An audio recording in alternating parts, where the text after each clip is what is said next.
നമസ്കാരം. പല്ലാരിമംഗലം പഞ്ചായത്ത് 2024-25 വാർഷിക പദ്ധതിയിൽ ഉൾപ്പെടുത്തി നവീകരിച്ച പുലിക്കുന്നേപ്പടി മൃഗാശുപത്രിയുടെ ഉദ്ഘാടനവും ക്ഷീരകർഷകർക്ക് സബ്സിഡി നിരക്കിൽ നൽകുന്ന കാലിത്തീറ്റയുടെ വിതരണവും ആന്റണി ജോൺ MLA നിർവഹിച്ചു.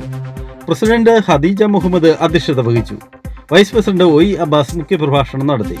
ബ്ലോക്ക് പഞ്ചായത്ത് അംഗം നിസാമോൾ ഇസ്മയിൽ, പഞ്ചായത്ത് അംഗങ്ങളായ Seenath Maideen, AA Ramanan, Aboobacker Mankulam, Riyas Thuruthel, veterinary surgeon doctor KA Sharafudheen, doctor Raseena Kareem, doctor P Merlin, doctor Jessica John, NK Muhammad, NB Shajahan എന്നിവർ സംസാരിച്ചു.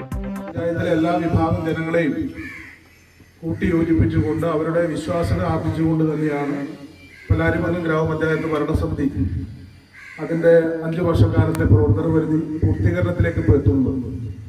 നിരവധിയായിട്ടുള്ള കാര്യങ്ങൾ അടിസ്ഥാന സൗകര്യ വികസന കാര്യത്തിനകത്തും ഒരുപാട് ക്ഷേമ പ്രവർത്തനങ്ങൾ കൊണ്ടുവരുന്ന കാര്യത്തിലുമൊക്കെ പ്രത്യേകമായ ശ്രദ്ധ കൊടുത്തിട്ടുണ്ട്. എല്ലാ വിഭാഗം ജനങ്ങളെയും ആ കാര്യത്തിനകത്ത് നല്ല നിലയിൽ സഹകരിപ്പിച്ചുകൊണ്ടാണ് പഞ്ചായത്ത് ഭരണസമിതി പ്രവർത്തനങ്ങൾ ക്രമീകരിച്ചിട്ടുള്ളത്. അപ്പോൾ ഇവിടെ തന്നെ ഏതാണ്ട് 6 ലക്ഷം രൂപ 6 ലക്ഷത്തോളം രൂപ ചെലവഴിച്ചുകൊണ്ടാണ് ഈ നവീകരണ പ്രവർത്തനം പൂർത്തീകരിച്ചിട്ടുള്ളത്. ഇവിടെ മറ്റൊരു സബ് സെന്റർ ഇതിൻ്റെ കീഴിൽ പ്രവർത്തിക്കുന്നുണ്ട്. ധൈര്യമാണ് അതിന് നേതൃത്വം കൊടുക്കുന്നവർ.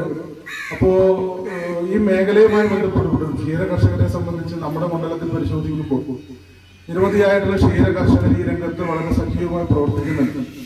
ഒരു ക്ഷീര കർഷകൻ എന്ന് പറഞ്ഞാൽ ദിവസം പൂർണ്ണമായി അതുമായി ബന്ധപ്പെട്ടുകൊണ്ട് നിൽക്കേണ്ട ഒരാൾ കൂടിയാണ്. എൻ്റെ വീട്ടിലും നേരത്തെ ഇപ്പോൾ സാധാരണ സുഖമില്ലാതായതുകൊണ്ട് പശുക്കളില്ല എന്നുള്ളതേ ഉള്ളൂ.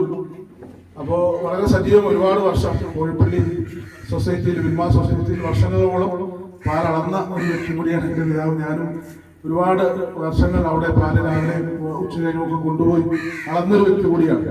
അപ്പോൾ വലിയൊരു അധ്വാനമാണ് ക്ഷീരകർഷകർ എന്നുള്ളത്. നിങ്ങൾ അധ്വാനിക്കുന്നതിന് ഉതകുന്ന നിലയിൽ നമുക്ക് ഈ മേഖലയിൽ നിന്ന് വരുമാനം കിട്ടേണ്ടതുണ്ട്. അപ്പോൾ അതേതായാലും ഇവിടെ ഒരുപാട് കാലമായി ഇവിടെ നേരത്തെ സർക്കാർ തന്നെ നിശ്ചയിച്ച കമ്മീഷനുകൾ, അതിൻ്റെ എല്ലാം പഠനം, അപ്പോൾ ആ പഠനങ്ങളുടെ തുടർച്ചയിൽ